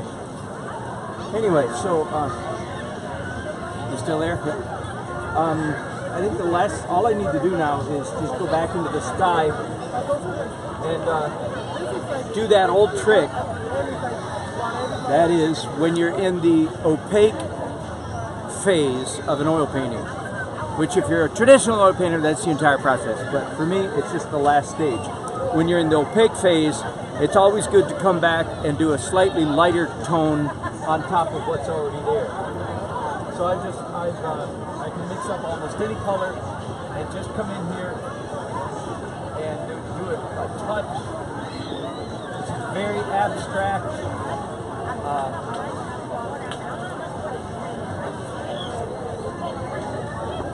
I'm just adding sparkle, that's a good word for it. Just adding sparkle to what's already there. I really want this painting, and it will be, a real festival of color, a real feast for the eyes. Just color, color, color.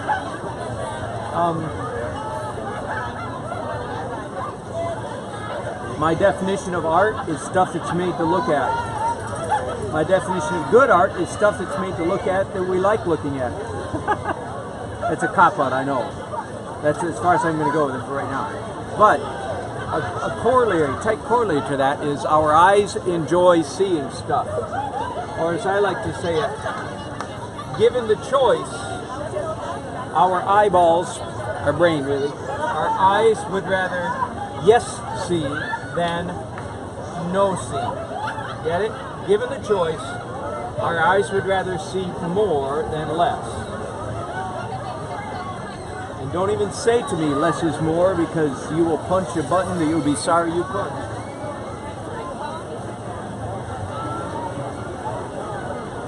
my book, I dedicate one entire page to the less is more nonsense, which is what it is most of the time. A grain of truth wrapped up in a watermelon of folly is what that expression is. And it gets repeated because people think they sound smart because they heard somebody smart say it. Okay, I've already chased it down further than I could have. Anyway, given the choice, our eyes would rather see yes, more, not no, less. You found me? They'd rather see more. And so what I'm doing right now is just more. More color, more color, more color. More contrast, more variety, more texture. That's all.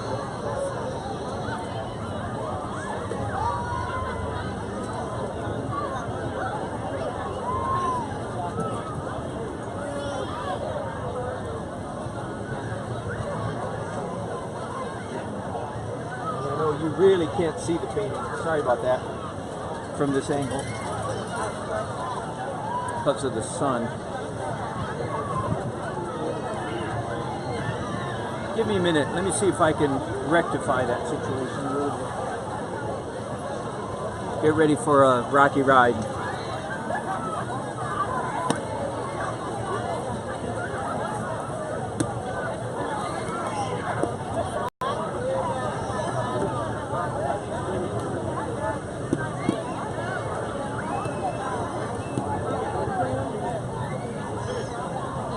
Okay.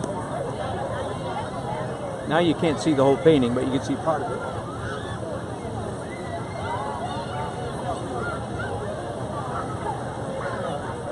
Good enough for now.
He did say they're not. Oh. They're out sightseeing.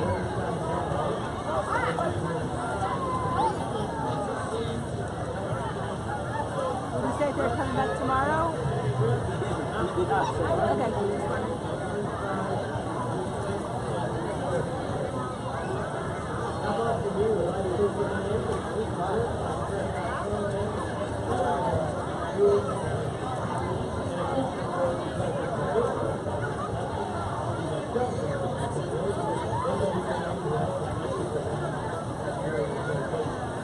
We're glad you're celebrating with us. 42nd annual produced by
done here. Let me raise you up a little bit. There we go.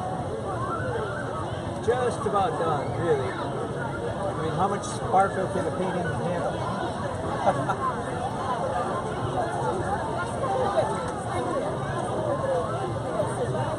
The answer is a painting can handle quite a bit of sparkle.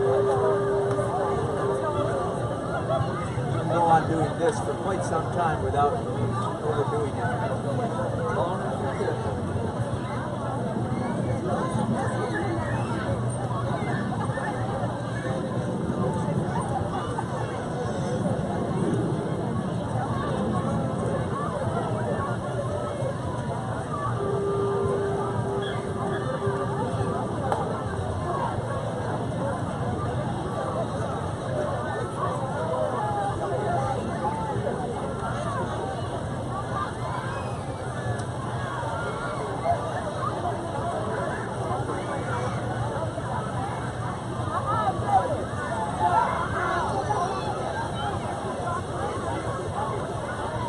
That's fun.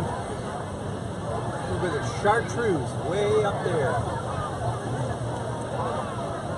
What made me think of doing that color up there? Well, the fact is there's tiny bits of it peeking through from underneath in the one of the underpaint layers, and that was just enough to give me permission to do that.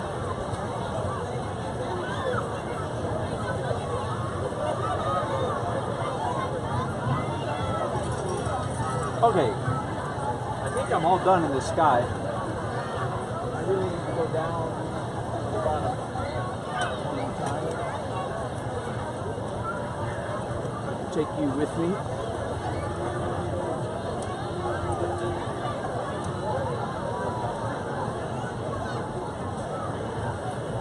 Let's see, how can I do this?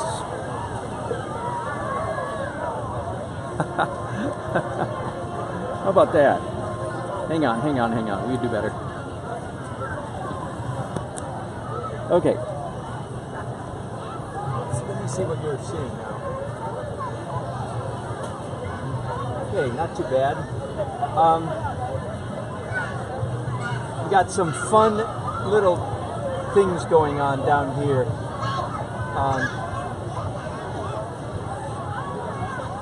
I've got probably a father and son here.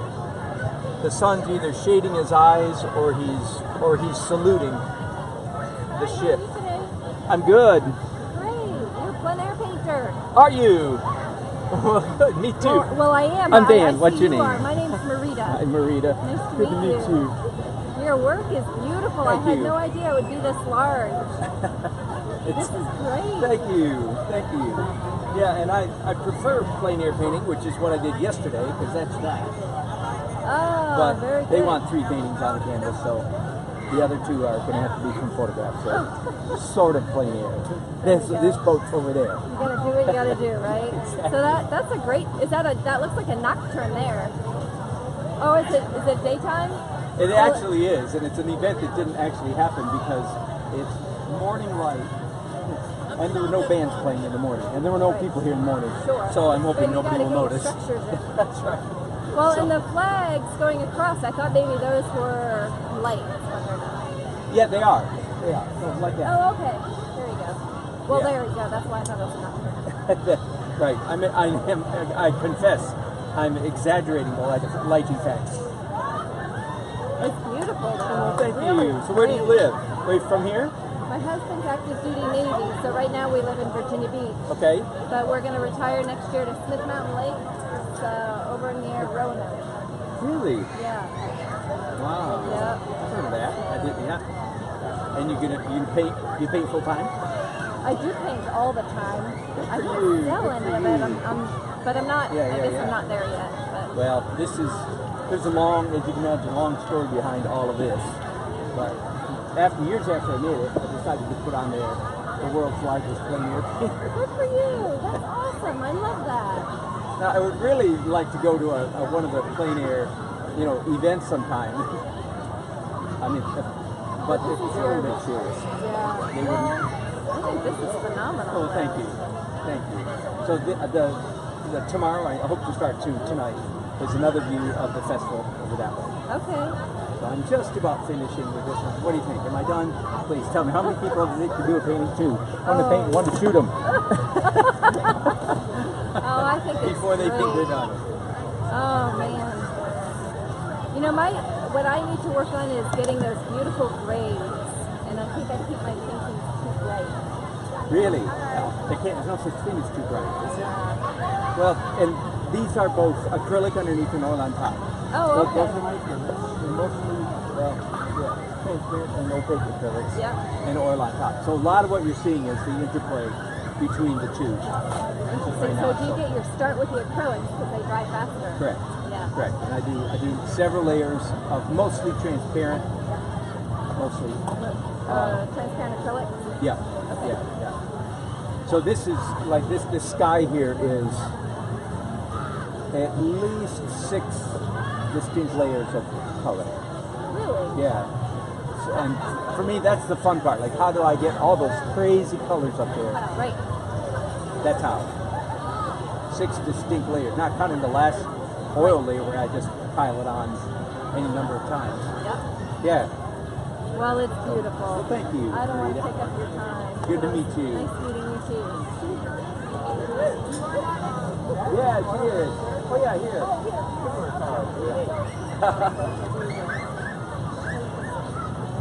Okay, so down here in this corner. Yes, How long did it take you to do that? I started this at 11 o'clock this morning, so 8 hours 8 hours. to do that. Yeah. Just this, how about that? And yeah, that same yesterday, about the 9 hours. 9 hours. Yeah, I'm not done with this one yet, but yeah. Nice. Thank you, thank you. Down here, I want to point out an interesting. Can you see it? Yeah, pretty much. An interesting phenomenon or interesting trick, I guess. Let me make sure your sound's in the right place. Oh. There we go. Okay, I hope you'll hear me better now. Interesting trick. So I wanted something down here. I didn't want just, the pier, the dock going off the bottom. So I made the dock go this way and then turn, even if that's not in the photograph at all. But here's a man and a boy. And the trick is, I feel like I just learned this a few months ago. I want them to be there, but I don't want them attracting a lot of attention. So normal intuition, normal lighting is these figures would be very much silhouetted. They'd be very dark silhouettes against the light water, right? Water and sky. But if I did that, they would stand out. They'd be really strong.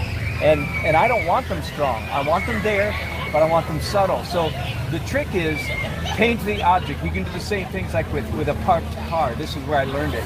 A parked car on the street. If you're painting a street scene and there's a car right up front, many times there has to be a car there, or there'd be a big open space, awkward space on the street. So you paint the car, but you paint the car in exactly the same color as what's behind the car. So like, see, the boy is the same color as the background. The man, same color as the background. So they are. I get the psychological impact that I want. Oh, isn't that sweet? A man and his boy. But I don't violate the composition. So that's a really happy day when I learned that little trick there. It can be used a lot, that trick. Okay, and just one more thing left to do on this painting, and that is the dock here. At the way it is right now, it's just scumbled color. Does that make sense to you? I achieved the color on this dock by it's mostly acrylics, but just by scumbling in the color. That's SC is in cat. No, C is in California. Scumbling. And scumbling is a great trick for achieving the color and the value that you want but it leaves an unpleasant mark on the canvas. It is not generally regarded as an attractive mark. So after scumbling, use scumbling to get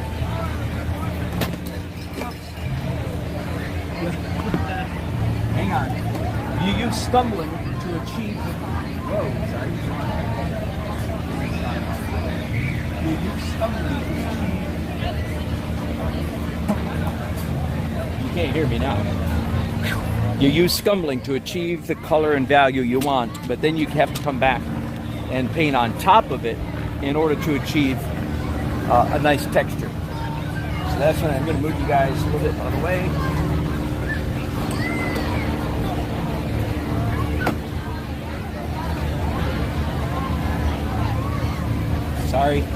Sorry for all the jerking here.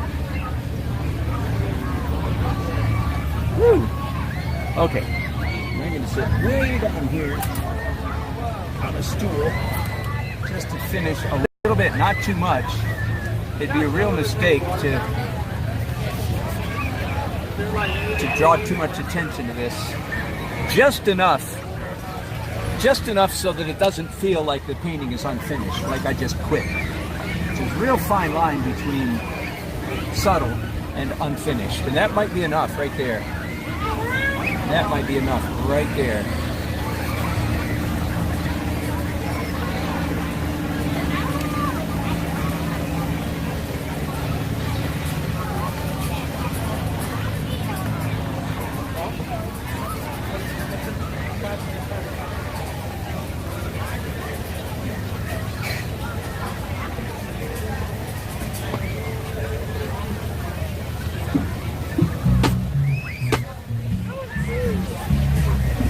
Comes the music again, so I'll probably sign off for a while.